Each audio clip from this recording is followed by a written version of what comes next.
Assim, então, em nome de Deus, de Jesus, Maria, nossa mãe espiritual, mentor amigo do nosso trabalho e toda a sua equipe, é com alegria que a gente chama o Alain, que vai falar conosco, né? Capítulo 6, o Cristo Consolador, né? Seguindo o Evangelho. Jesus te abençoe. Boa tarde a todos. Muito bom estar aqui mais uma vez, poder comentar um assunto evangélico, em especial o capítulo 6, o Cristo Consolador, que nós temos caminhado ao longo do Evangelho, investimos várias semanas com o capítulo 5, onde nós começamos a compreender a razão, a necessidade, a utilidade das nossas aflições. Percebemos que sempre elas têm uma razão de ser, uma razão de progresso, uma razão para que nós possamos ou resgatar alguma falta que cometemos, ou mostrar o nosso valor para continuar a nossa caminhada, assumir novas responsabilidades, ou são expiações, ou são provas. Mas o fato de serem provas ou expiações não tira a realidade de que a prova ou a expiação é uma dor, é uma aflição, e nos causa angústia, nos causa dúvida às vezes. E todos nós que passamos por uma prova, todos nós que passamos por uma aflição, temos momentos de angústia, de desespero às vezes. E quando nós não temos a compreensão exata do que está acontecendo, esse desespero parece maior. Quando a gente não tem a certeza da utilidade da aflição pela qual nós estamos passando, nós sofremos bastante. Nós sentimos com toda a pungência aquela dor, aquela angústia. E o Cristo, o Consolador, o que dá um nome ao capítulo, vem nos ensinar isso, vem nos dar a compreensão da razão do nosso sofrimento. Vejam que a lição que abre o capítulo 6 do Evangelho segundo o Espiritismo é o jugo leve. O jugo leve. Quando a gente vai ler essa lição, nós vamos nos lembrar daquela passagem de Jesus, quando ele diz: vinde a mim todos vocês que estão sofrendo, que estão aflitos, e tomai o meu jugo sobre vós. Não é? Aprende comigo que sou manso e que sou humilde de coração, porque o meu jugo é suave e o meu fardo é leve, eu vou os aliviar. Ele faz um convite a nós: venha até mim, venha me conhecer, venha conhecer aquilo que eu tenho a ensinar e eu vou lhe proporcionar o alívio. Olha que interessante. Imagine a cena, ele está falando de vinde a mim todos vocês que estão sobrecarregados. Aí ele vai falar do jugo e ele vai falar de fardo. Então, vamos pegar essas mesmas cenas, essas mesmas imagens que Jesus escolheu para dar a lição e vamos aproveitar. Vamos imaginar que somos nós que estamos carregando os fardos. Vamos imaginar esse fardo, por enquanto, fisicamente mesmo. Estou carregando lá 2 caixas, cada uma pesando 15 quilos, né? E estou subindo uma ladeira, né? Nunca a gente carrega a caixa na descida, sempre na subida, né? Então estou subindo aquela ladeira.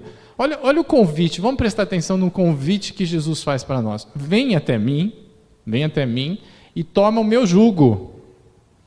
Olha que interessante. Algum momento Jesus vem e fala assim: vem aqui que eu te ajudo a carregar. Mas é isso que a gente espera dele. É isso que a gente espera dele. Quando a gente vem fazer o tratamento, quando a gente passa por uma angústia, quando a gente eleva uma prece a Deus, dirigindo a Jesus ou por intermédio de Jesus, lá dentro a gente está pedindo assim: ó, tira de mim essa angústia, divide comigo essa carga, afasta de mim esse cálice, né, a expressão máxima. E não foi isso que ele prometeu. O que ele prometeu foi: toma o meu jugo. E o que é o jugo? O jugo é um instrumento que facilita carregar o peso. Então, imagina aquela trave que a pessoa pode colocar no ombro e dividir o peso de uma forma igual. Ele está dizendo: ó, eu vou lhe dar técnicas, instrumentos, ferramentas que permitirão que você mesmo carregue os seus fardos com menor esforço. E é isso que Jesus nos promete. É esse o caráter consolador da doutrina do Cristo. repetida na doutrina do Espiritismo. É a exata compreensão das ferramentas que a dor é, a ferramenta que a dor é para o nosso progresso.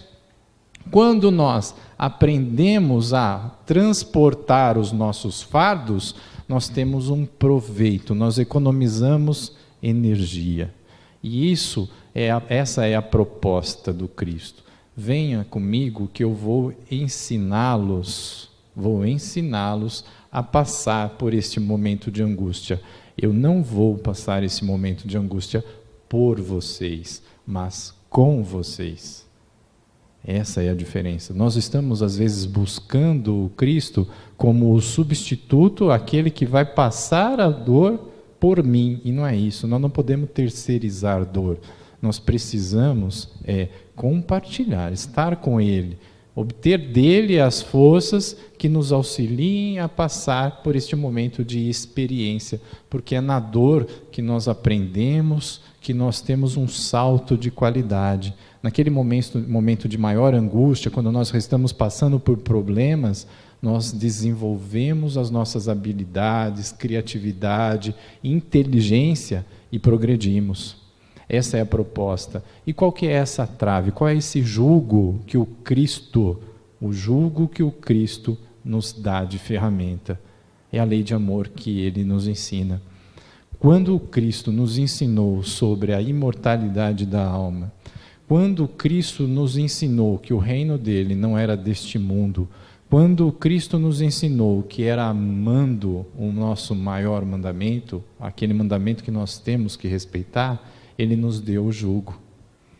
O jugo do Cristo é essa compreensão exata daquilo que a gente aprendeu até agora nos primeiros capítulos do Evangelho.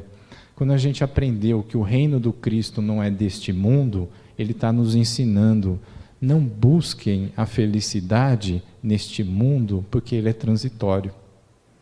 Busquem a felicidade na verdadeira essência, na busca de si mesmo, na busca do conhecimento espiritual, do conhecimento da elevação moral.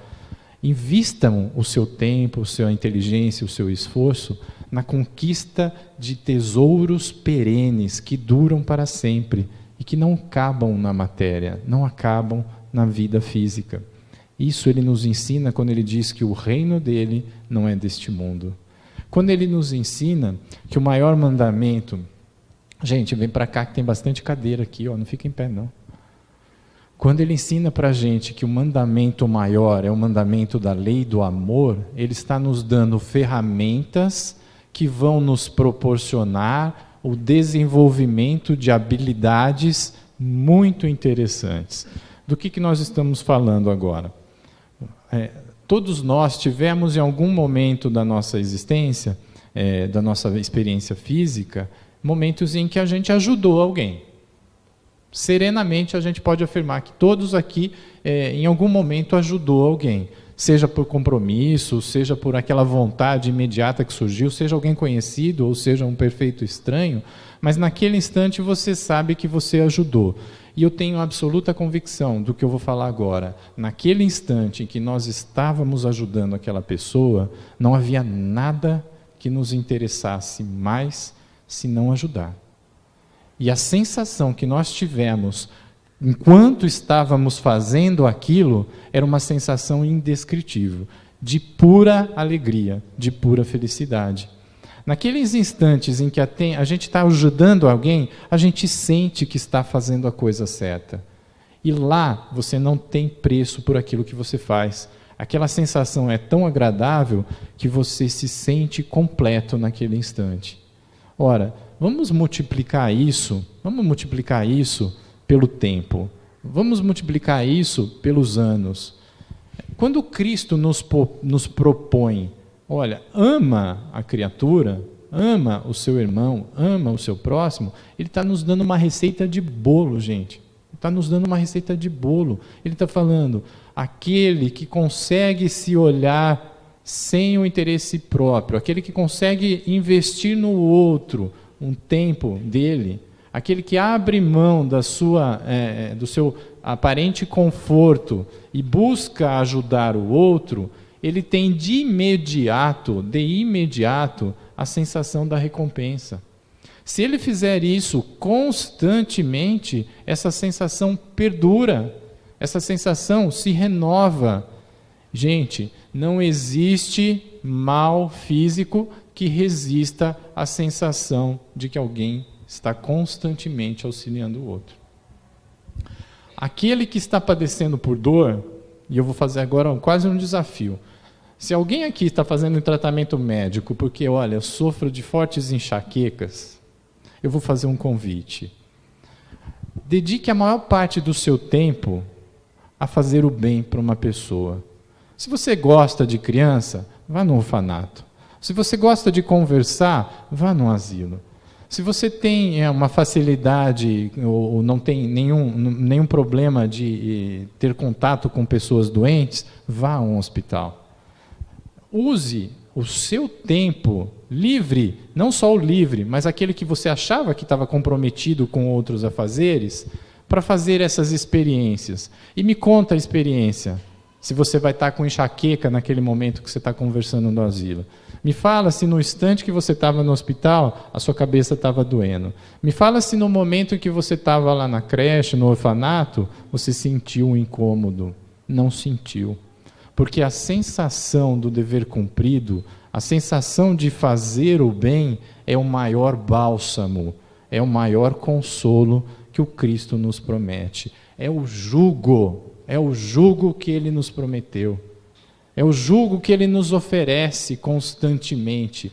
Ele nunca falou que ia carregar os nossos fardos, Ele só disse, eu vou lhe dar um jugo suave, não vai machucar o seu ombro. Fazer o bem para a criatura, fazer o bem para o próximo, não vai ferir os seus ombros e vai possibilitar que você carregue o seu fardo com maior tranquilidade, com maior facilidade. Você não vai sofrer, ainda que esteja diante de aflições.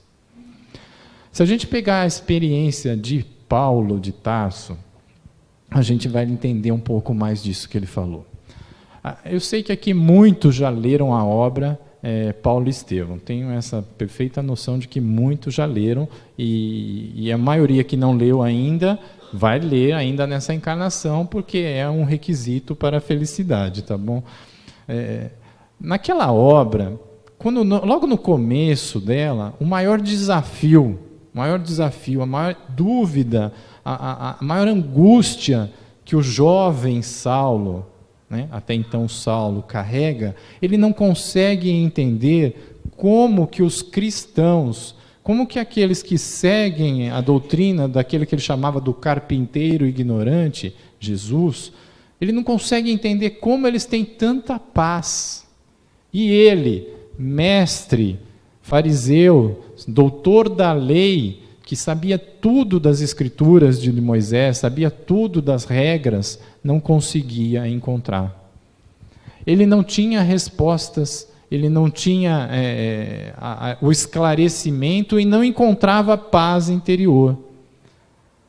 Com todas as facilidades que tinha, com toda a saúde que ele tinha, com toda a inteligência que ele tinha, ele nunca encontrou a paz.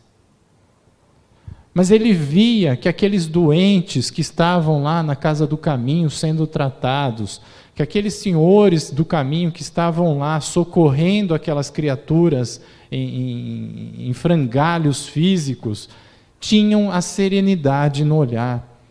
Quando ele estava perseguindo um dos personagens básicos da obra, o Estevão, quando ele vai fazer o que ele fez, eu não vou contar, né? Quando ele vai fazer o que ele fez com Estevão, ele olha no Estevão e vê a paz no olhar de Estevão, e ele não consegue entender como a pessoa está aqui diante dessa situação tão dolorosa para ele, e ele está em paz, e eu não estou.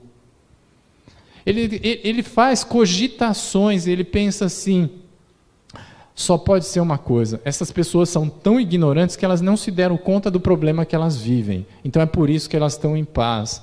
Mas aí ele conhece o Estevão, uma inteligência sublime, a qual ele se iguala, e ele compreende, e aí ele fica a dúvida maior, não é possível, não é a ignorância que traz a paz. Alguma coisa deve estar trazendo a paz para ele. E para todas as pessoas que sofrem, que conhecem o Cristo, ele identifica pessoas em paz. E aí, o resto da obra vocês vão conhecer. Na transformação que ele vai passar, a paz que ele vai encontrar e a vida que ele vai passar a viver, né? Ao ponto de que a gente vai conhecer a frase famosa dele, em que ele fala: não sou mais eu que vivo, mas sim o Cristo que vive em mim. E nós somos Saulos. Somos Saulos.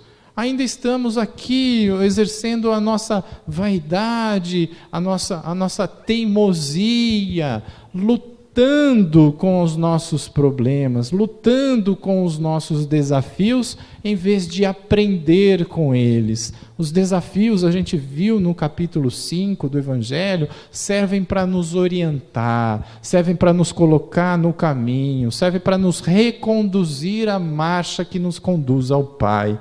E ainda assim nós brigamos com os desafios. Em vez de aprender com eles, em vez de aceitarmos o alerta que eles nos traz, nós ficamos amaldiçoando-os. Nós ficamos pedindo a Deus que afaste-os de nós. Nós ficamos rogando a todos os espíritos, a Jesus, que diminua o nosso desafio. E talvez não fosse esse o melhor caminho, e sim pegar o jugo, aceitar o jugo do Cristo, aceitar o jugo de amor, nos colocar disponíveis aos nossos irmãos.